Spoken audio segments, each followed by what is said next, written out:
ओम जय माँ बगलामुखी। मध्ये सुधाब्धि मणिमंडप रत्न वेदाम सिंहासनोपरि गतां परिपीत वर्णम पीतांबराभरण माल्य विभूषितांगी देवीं भजामि धृतमुद्गर वैरिजिह्वाम।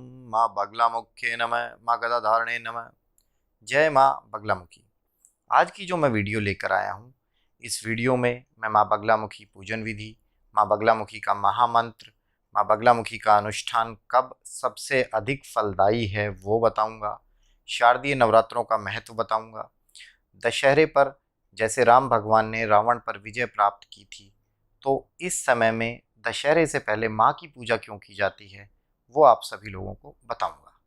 सबसे पहले मैं आप लोगों को बताऊंगा कि माँ का पूजन अनुष्ठान कलयुग में करने से क्या क्या लाभ मिलता है।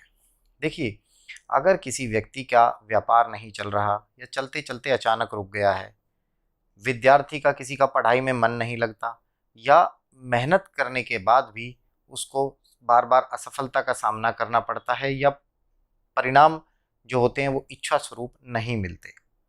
ठीक है जी, सस्ता सामान बेचने के बाद भी व्यापार नहीं चल पा रहा है, व्यापार बहुत अच्छा नहीं चल पा रहा है, शादी विवाह में अड़चन आ जाती है, गृह कलेश, पति पत्नी में अनबन, बनते बनते काम का रुक जाना, कोर्ट कचहरी, वाद विवाद, घर से बीमारी का ना निकलना, दवाई का ना लगना, बीमारी का समझ में ही नहीं आना क्या है, चुनावी विजय, बहुत कम अंतर से चुनाव में हार जाना, वशीकरण, किसी का किया कराया, किसी का खिलाया हुआ।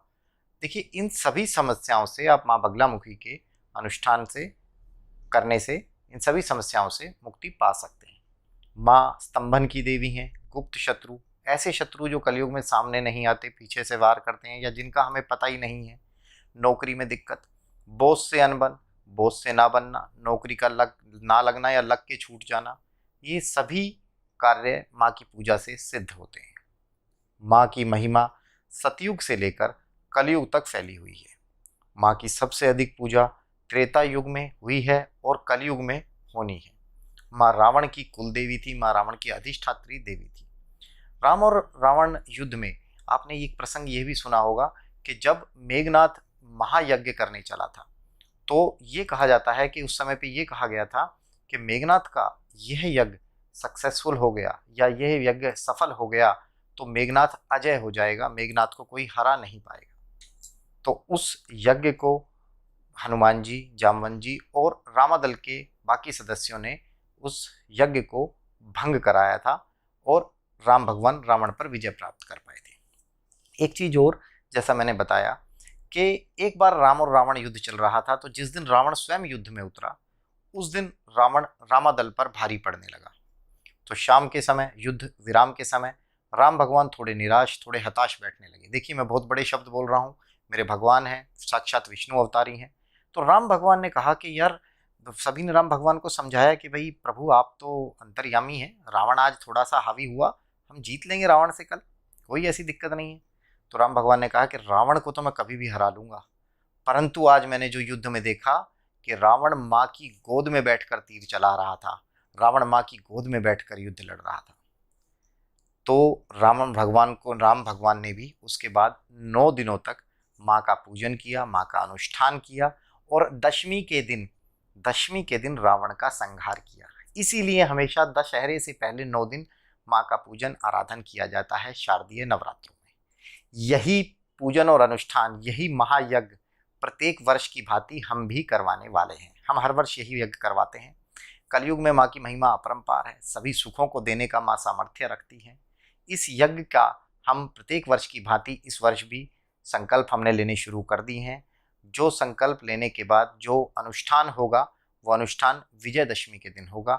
इस समय में जो माँ की पूजा अनुष्ठान किया जाता है वो योग्य ब्राह्मणों द्वारा पूरे विधि विधान से किया जाता है। यदि आप इस या अनुष्ठान को स्वयं करना चाहते हैं या हमसे करवाना चाहते हैं तो आप नीचे दिए गए नंबर पर संपर्क करें। स्वयं करना चाहते हैं तो आप ओम ह्रीं बगलामुखी सर्वदुष्टानां वाचं मुखं पदं स्तंभ्य जिह्वां कील बुद्धिम विनाशय ह्लीं ओम स्वाहा। इस मंत्र का जाप करके आप इस अनुष्ठान को कर सकते हैं। परंतु एक बात का ध्यान रहे कि इस मंत्र का जाप आप तभी करें जब आप केवल और केवल किसी गुरु से दीक्षित हैं।